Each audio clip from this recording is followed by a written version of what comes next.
multifamily, here's another way to make money. This is these are unbelievable reasons to join real estate. I love real estate. I absolutely love real estate. Let me give you the best one. We found this property in North Carolina.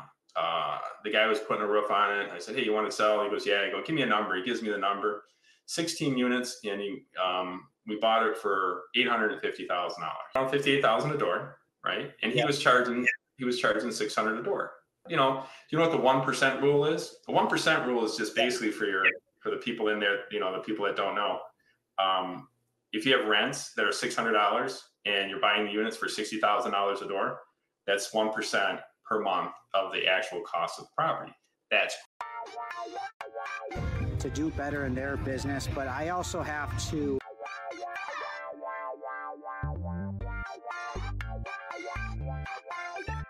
I don't know how to do it.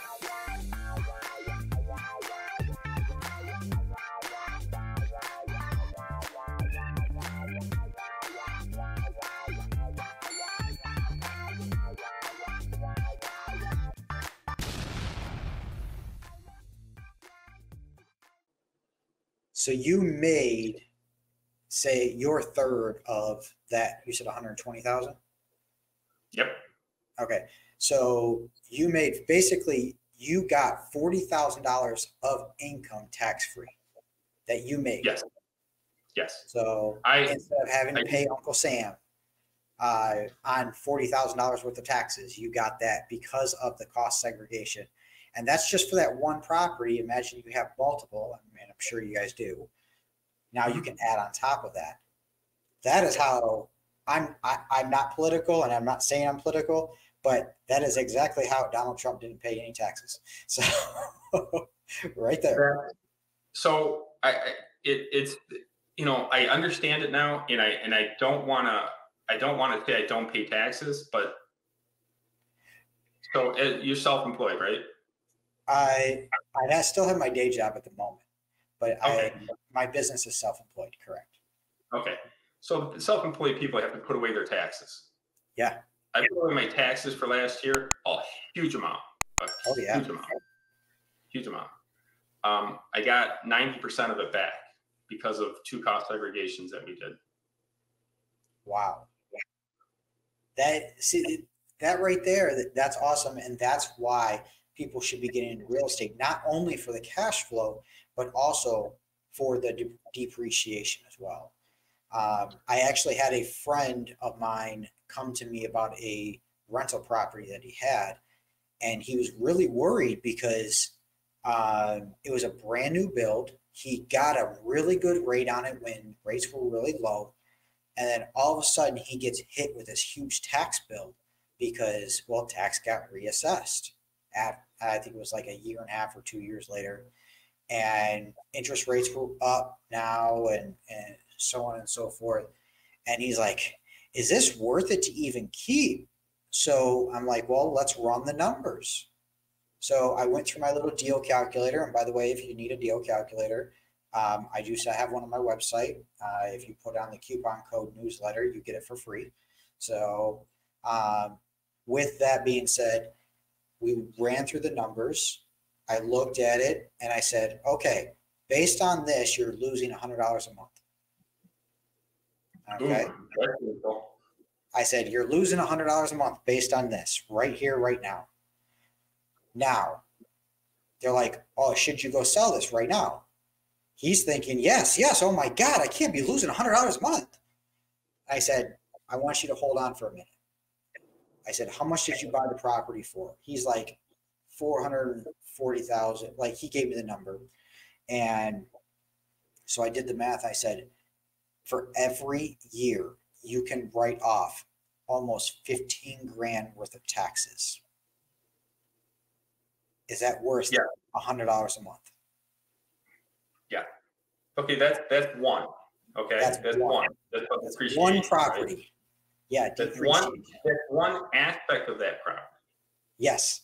That's one aspect of that property. The other aspect is I told them, guess what? Next year, raise the rent by $100. That right there. How many units? Now you're breaking even, and you're still getting the tax depreciation. Whoa, guess what? The next year, rents might go up after that. Raise them up. Hey, you want to give them a break? Only do it $50. Depends on where the economy is, and depends How on many units? Huh? How many units is it? It was just one single family house. It's like a 4-bedroom house. So there's three ways to make money. There's three ways to make money on a property. Mhm. Okay. There's cash flow, right? Yep. Where it's negative right now. It'll be positive. It will be positive next year. Yep. Right. Yep. He's also, the tenants are paying down the mortgage. The debt. Yep. Right. So they're paying down the mortgage. Right. Yep. But it's two different ways, right? You're not going to cost seg that. If you got a multifamily, you want to cost seg at that, you probably don't want to cost it. You could, but right. Especially pay $400,000 for it, you could do it. And then is the house going to, typically, yep, in 5 years from now, is the house going to be worth more or less? It's going to be worth more.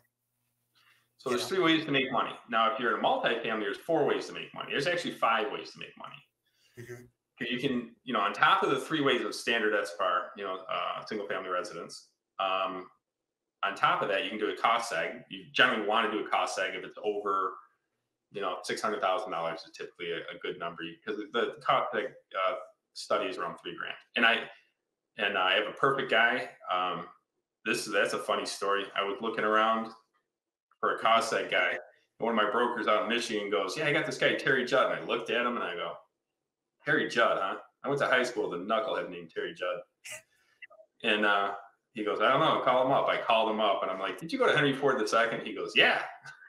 "Dude, it's Mike Menino." He goes, "Oh, dude, what the hell's wrong with you?" I'm like, "Well, I'm in the crazy real estate business too now." And he goes, "Oh, we haven't talked for 40 years and now we're doing business together." And he did 2 of our cost segs. But also in multifamily, here's another way to make money. This is these are unbelievable reasons to join real estate. I love real estate. I absolutely love real estate. Let me give you the best one. We found this property in North Carolina. The guy was putting a roof on it. I said, "Hey, you want to sell?" He goes, "Yeah." I go, "Give me a number." He gives me the number, 16 units, and we bought it for $850,000.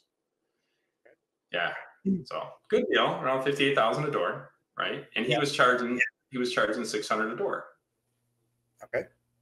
So that, do you know what the 1% rule is? The 1% rule is just basically for the people in there, the people that don't know. If you have rents that are $600 and you're buying the units for $60,000 a door, that's 1% per month of the actual cost of the property. That's great. It's a good deal. And depending on interest rates, you might want to go 1.25 right now, because interest rates are 6-7%. But that's a good deal. They call it the 1% rule. Well, we got this one. Let me just interrupt real quick. That's okay for most areas, but when you get into, speaking of Detroit specific, big different numbers. Okay. So I'll let you continue. I just wanted to emphasize that because we're in the Detroit market and people's going to think about that inside Detroit proper, and you can't do that. So no. You got to get more. And you're going to have more problems with a Detroit property, but you're not going to make 10%. You're going to make 15, 20%. You're supposed to make 15, 20% of money if you're putting it into Detroit. But that rule of thumb is just generally for outside of Detroit area. And here's one of the greatest things about real estate. We fixed up units. People started leaving. We started fixing up. We put 7 air conditioning units in, because in the South, the AC is like the heat up north. You got to have a furnace. You don't have to have an AC. You got to have an AC in the South. You don't have to have a furnace. But the AC furnace units around $7,000. We put about 5 or 6 of them in there. We fixed the blacktop. We fixed all the units that people were moving out of, and then we started raising the rents to $1,000 a door. Right. So now he was getting 6 times 16 is $90,000 a year, and we're making $160 average. That's not the total, but that's how much difference we charge versus what he charged. Right. Now we started fixing them up. We raised the rents. We're going to the bank for a refinance now. And then we estimated out, with that NOI divided by the cap rate is how much the property's worth. Our NOI went big time, right? We went about 40% more on NOI. So the property is not worth the 900,000. We thought it'd be 1.6. We were wrong. The bank evaluated at 1.72. So we're going to pull out $1 million. We don't want to take a lot. So if we take $1 million out, we pay off the $600,000 loan because we had to put some money down. You know that $400,000 that we're going to split between us three? Guess what? That's non-taxable because it's debt. Yes.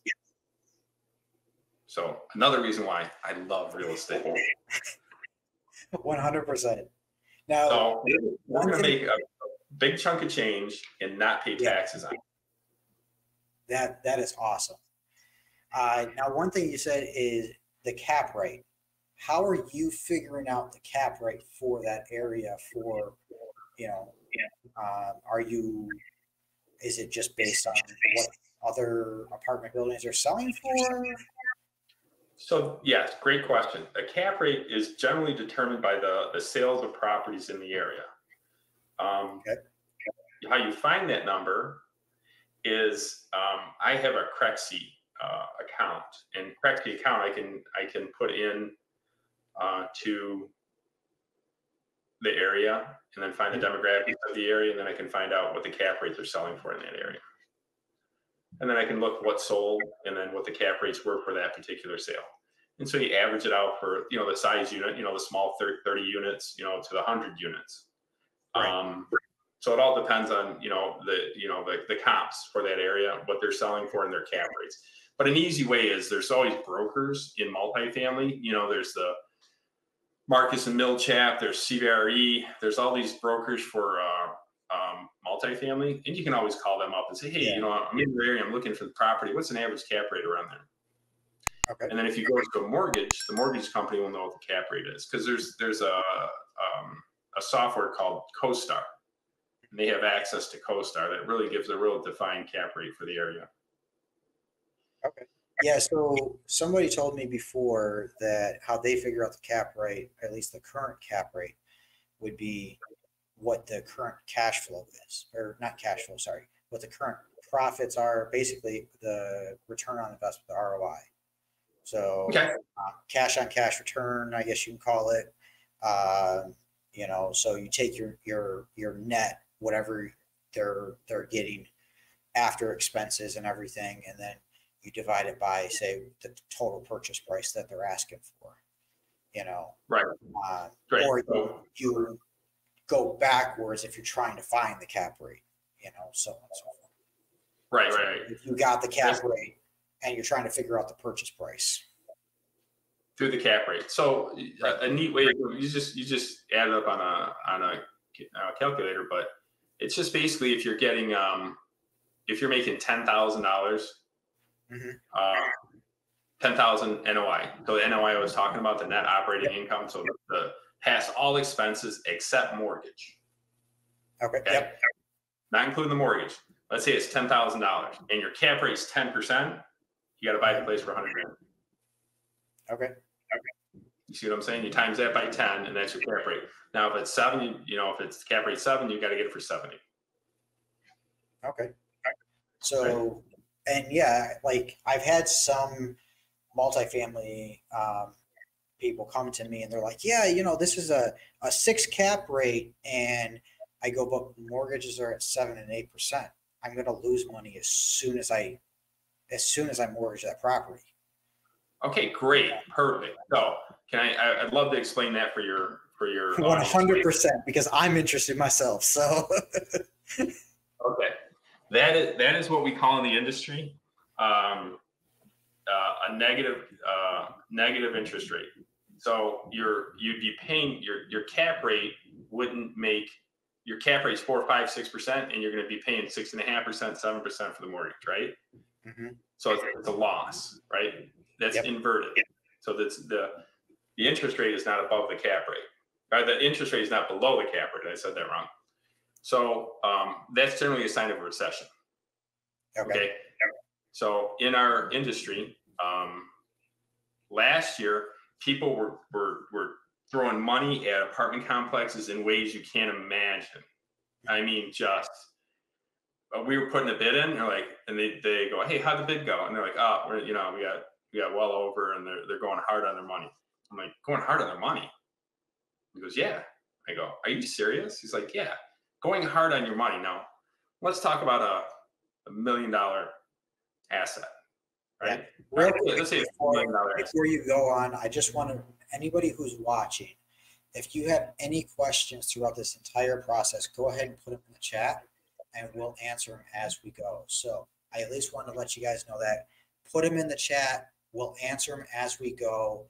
If you're interested, if you have any questions on anything that we're talking about, I'll bring them up right on the screen. We'll answer them as well. So I'll let you continue. I just want to bring that up in a minute. Yeah, thank you. Appreciate that. And if you guys have any questions, please let me know. I just love teaching. Been a teacher for many years. They were going hard on their money, which is insane to me. So I just said, fine, don't take the offer. So we put an offer in a property. Somebody else puts an offer, say a $3 million property, they put it for 3.2, right? They really want the property. So going hard means, the earnest money deposit Yes. on a single family house. Yep. The second you put that down, and it's $2,000 to $5,000 on a house, right?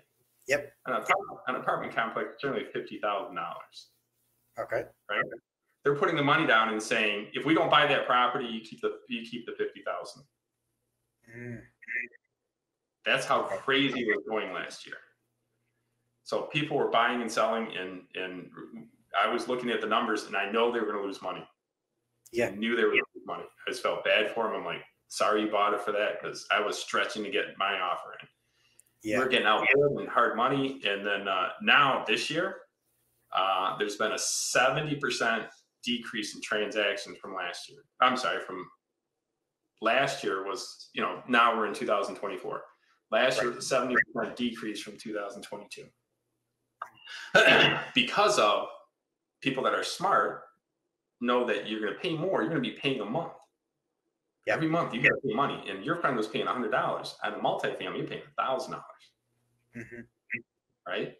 So what's going to end up happening is the people are going to end up losing it, and they're going to have to sell it. And then that's what I've been waiting for the last actually 2 years. I went through 2008, and that's where I made the most money I've ever made in my life, 9, 10, 11.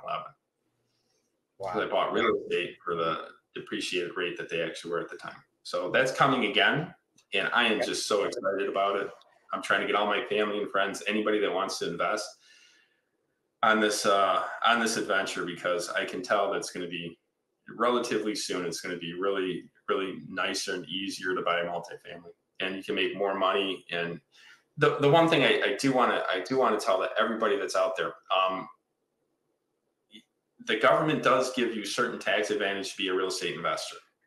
We don't pay a lot of taxes personally, but with my properties, I average it out. We're paying around $40,000 with my current properties right now per year in taxes. So we pay a lot of taxes, but we don't pay personal taxes. That's why the government gives us such a deep break on it. Got it. Yeah. So you're still paying the taxes that bring up the areas, bring up the, but your personal taxes are a little bit different. So we have to account for those property taxes in that area, and we account for that in our numbers,